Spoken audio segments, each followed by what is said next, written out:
धरती माता, हम इसे कहते हैं भारत माता। यहां देवियों का नाम पहले लिया जाता है, तो कैसे नैरेटिव बदला जाता है कि इस देश की महिलाओं का दिमाग खराब कर दो, देश अपने आप खत्म हो जाएगा।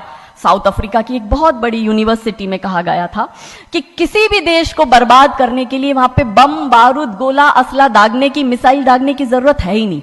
आप उस देश की सामाजिक व्यवस्था, सांस्कृतिक व्यवस्था, शैक्षणिक व्यवस्था और पारिवारिक व्यवस्था को खत्म कर दो, वो देश अपने आप खत्म हो जाएगा। अब यही षड्यंत्र चल रहा है। कैसे चल रहा है? 3 स्टेज पे काम होता है।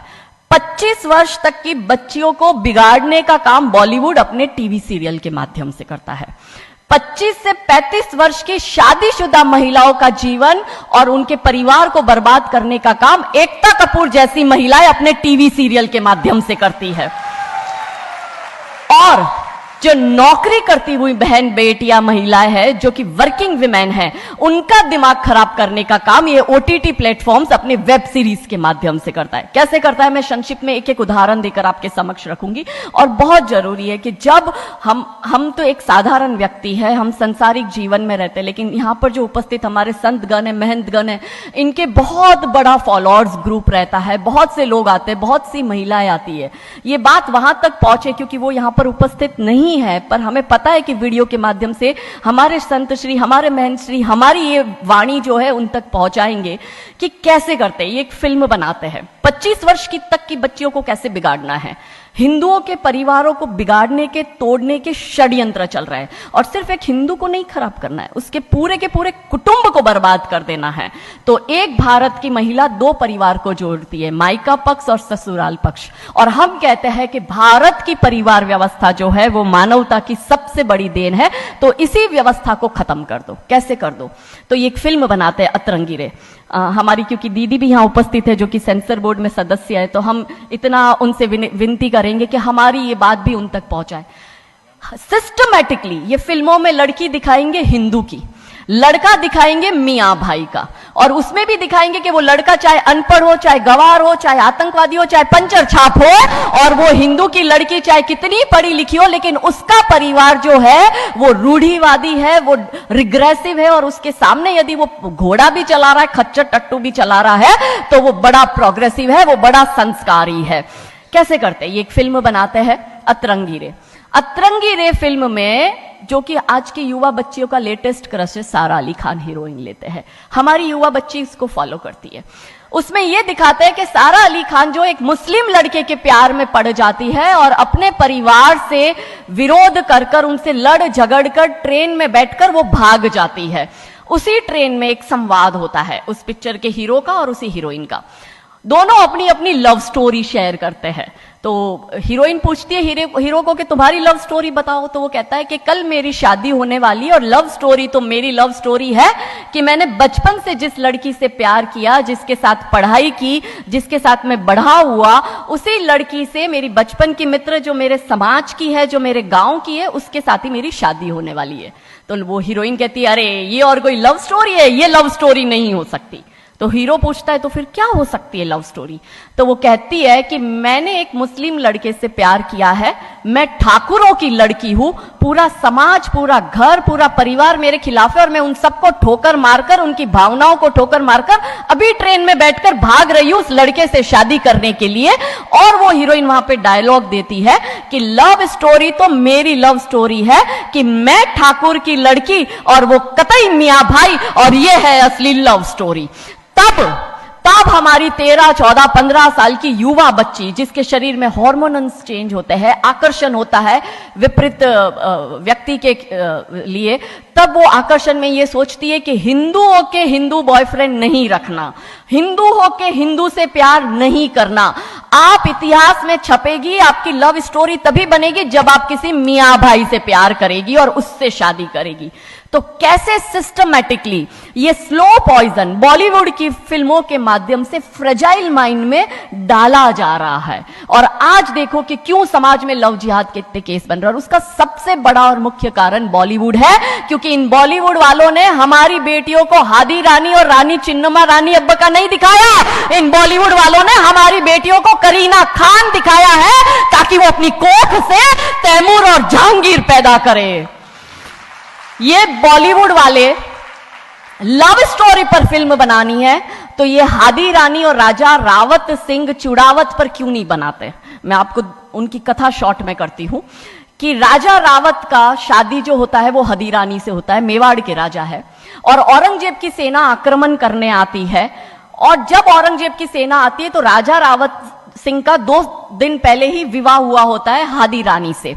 तो राजा जी की इच्छा नहीं होती कि मैं युद्ध लड़ने जाऊं, तो हादी रानी बड़े क्रोधित होते हैं। वो कहते तुम मेरी चिंता छोड़ो, तुम अभी इस मातृभूमि की रक्षा के लिए, इस धर्म की रक्षा के लिए आप युद्ध भूमि में जाओ और आप मेरी चिंता मत करना। यदि आप बलिदान भी हो जाओगे तो मैं प्राउडली अपने आप को आपकी विधवा कहूंगी।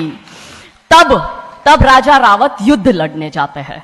युद्ध भूमि में राजा रावत जी को हादी रानी की बहुत याद आती है, क्योंकि नई नई शादी हुई होती है तो नई बियाई दुल्हन को छोड़ के आए होते हैं, तो बहुत याद करते हैं। तो वो अपने दूत को कहते हैं, अभी सेना आने में समय होता है और युद्ध में भी समय होता है, तो वो कहते हैं अपने दूत को कि जा तू रानी सा के पास जा महल में और उनसे कहे कि राजा जी को आपकी बहुत याद आ रही है, आप अपनी कोई एक निशानी उनके लिए भेजो।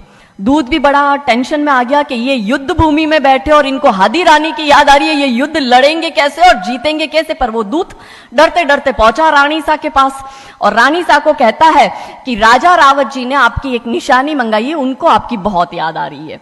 तो रानी सा बहुत क्रोधित हो जाते हैं कि ये मेरा पति कैसा, ये युद्ध लड़ेगा कैसे, औरंगजेब की इतनी बड़ी विशाल सेना है, यदि जहां युद्ध भूमि में बैठकर उसको रणनीति बनानी है वहां वो मेरी निशानी मंगवा रहा है। तब हमारी हादी रानी क्रोधित होती है, हाथ में तलवार लेती है, अपनी गर्दन काटती है, थाल में सजा के दूत को देती है और कहती है जा तेरे राजा को जाके दे देना मेरी निशानी।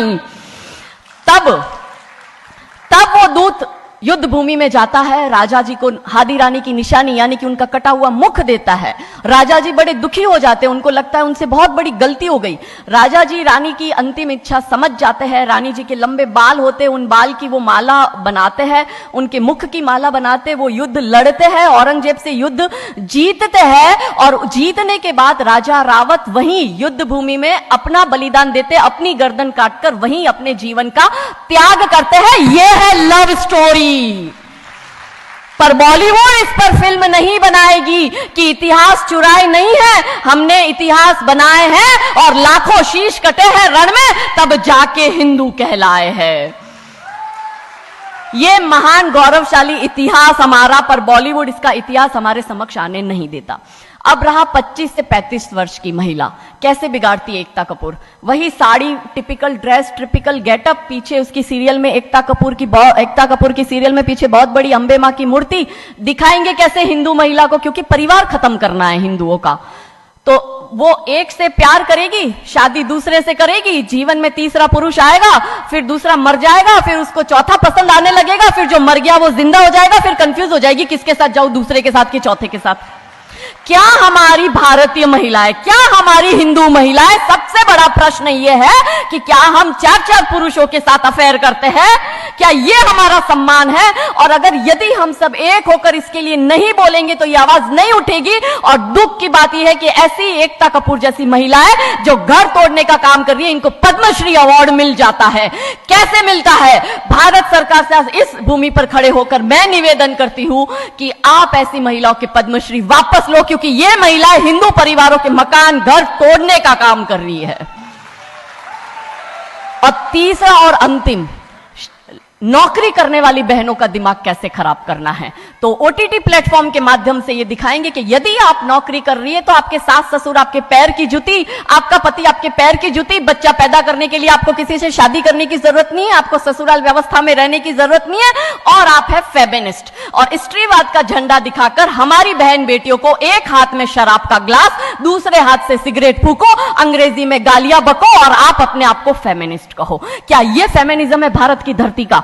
ये कभी नहीं हो सकता। रानी चिन्नमा, रानी अब्ब का फेमिनिज्म का उदाहरण है। और दूर जाने की जरूरत नहीं है, हमारी परम पूजनीय दीदी मां साध्वी रितंबरा दीदी मां फेमिनिज्म का सबसे बड़ा उदाहरण हमारे समक्ष है। रानी नायका देवी, रानी लक्ष्मीबाई हमारे लिए फेमिनिज्म का सबसे बड़ा उदाहरण है। तो यहां उपस्थित सभी महानुभावों से हम यही विनती करते हैं कि फिल्म के माध्यम से ड्रग्स अश्लीलता और गाली गलौच, ये दिखाने के सिवाय कुछ नहीं होता। तो हम सब मिलकर एक साथ एक आवाज उठाए कि इन चीजों का बंद होना बहुत जरूरी है, क्योंकि आने वाली पीढ़ियों को बर्बाद करने का काम ये लोग अपने टीवी सीरियल और फिल्मों के माध्यम से कर रहे हैं। और क्योंकि शुरुआत भगवान राम जी के नाम से करी थी, तो अंत भी हम भगवान राम जी के नाम से करना चाहेंगे कि कौन है राम।